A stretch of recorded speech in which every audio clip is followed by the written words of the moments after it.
अस्सलाम वालेकुम friends, welcome to my channel. आज हम फिर से हाजिर हैं एक मज़ेदार रेसिपी लेकर।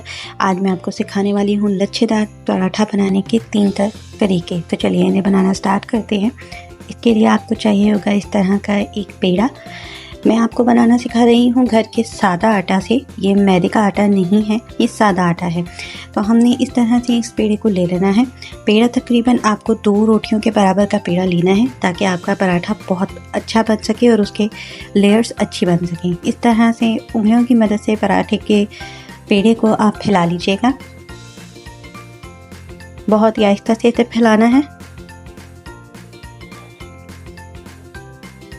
खुशके का इस्तेमाल कम से कम कीजिए ताकि आपकी रोटी अच्छी बने। बहुत ज़्यादा खुशका इस्तेमाल करने से पकने पर रोटी के ऊपर खुशका फील होता है, जिससे वो बहुत बुरा टेस्ट देती है।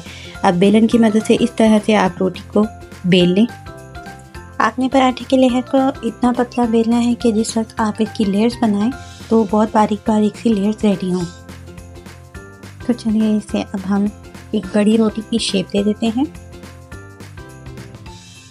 इसके लिए मैं इसे काउंटर पर बेल लूँगी इस तरह से।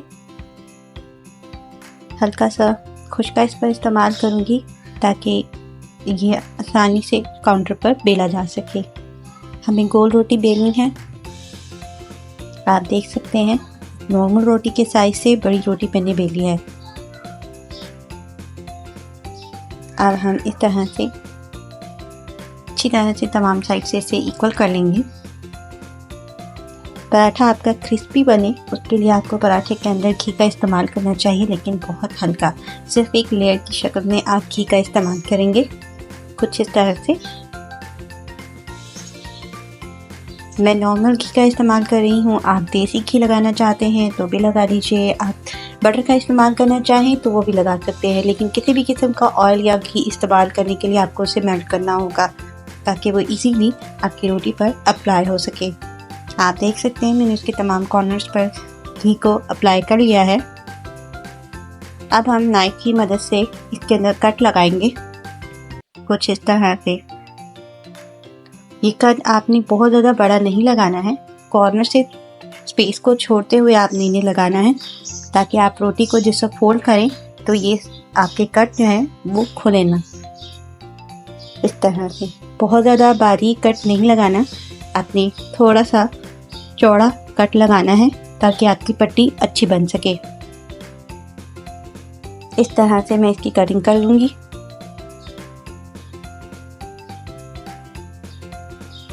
इस तरह हमारे पराठे की लेयर्स बहुत अच्छी, बहुत फाइन तैयार होंगी।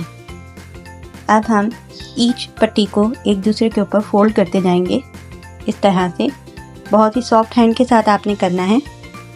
आप देख सकते हैं मैं एक के बाद एक पट्टी को उसके ऊपर टर्न कर रही हूँ इस तरह से। अगर आप बारीक पट्टी काटेंगे तो इस तरह से फोल्ड नहीं कर सकेंगे, इसलिए पट्टी का चौड़ा कटा होना ज़रूरी है। इस तरह से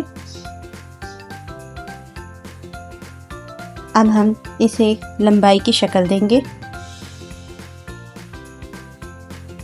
लास्ट पट्टी आपने इस तरह से कवर करनी है कि आपका पराठा सील हो सके। इस तरह से आप देख सकते हैं हमारा लच्छेदार पराठे का पहला हिस्सा मुकम्मल हो चुका है। अब हम इस तरह से इसे टैप करेंगे ताकि इसमें लचक पैदा हो सके। आप देख सकते हैं इसे इस साइज तक लाना है। अब मैं इसके एक साइड के कॉर्नर को अप साइड पर टर्न करती जाऊंगी इस तरह से। आपने इसे पतला सा करके यहाँ से रोल करना स्टार्ट करना है। ध्यान रहे रोटी टूटनी नहीं चाहिए। इस तरह से आप इसे रिबन की स्टाइल में फोल्ड कर लीजिए। इसी तरह दूसरी साइड पे डाउन साइड से आपने इसे फोल्ड करना स्टार्ट करना है इस तरह से। लेयर एक दूसरे के बिल्कुल बराबर आनी चाहिए। आप देख सकते हैं हमारे पराठे की लेयर्स तैयार हैं। अब हम इस एक साइड को दूसरी साइड के ऊपर इस तरह से फोल्ड कर देंगे।